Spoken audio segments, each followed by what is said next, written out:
Que feriez-vous si vous n'aviez que 50 dollars, deux enfants à nourrir et pas de travail? C'est dans ces conditions qu'au Malawi, une femme, Rosebille Sata, a décidé de lancer son entreprise de tissage qui s'est développée jusqu'à approvisionner la famille présidentielle. Elle a fait figure d'icône et s'est servie de son histoire pour encourager d'autres femmes à lancer leur propre entreprise.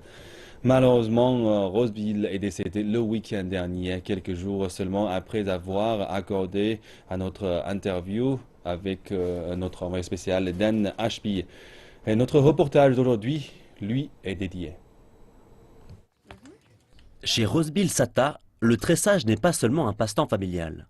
C'est une entreprise qui dure depuis 3 générations et qui donne du travail aux voisins comme aux amis.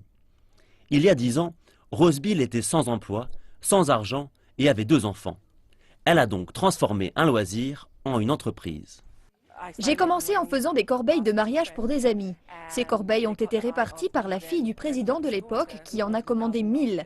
C'est comme ça que l'entreprise a décollé. Tout a commencé avec sa mère qui pense que les femmes d'une même famille doivent s'éduquer entre elles. J'ai éduqué mon enfant. Elle doit éduquer ses enfants. Je ne suis là que comme superviseur pour m'occuper d'eux. Donc vous êtes la patronne.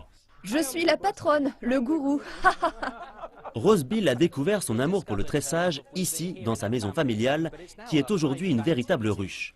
C'est ici que le bambou est frotté, nettoyé, assemblé et tressé. Ce qui n'était qu'au départ qu'une passion d'enfance a permis d'assurer la formation de plus de 100 personnes.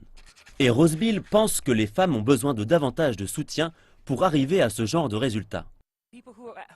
Vos proches peuvent aussi vous tirer vers le bas.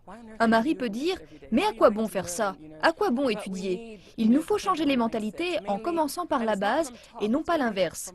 Par vos frères, vos maris, vos voisins. Les entrepreneurs femmes du Malawi doivent faire face à de nombreux défis. L'inflation augmente et des millions de personnes sont exclues du marché.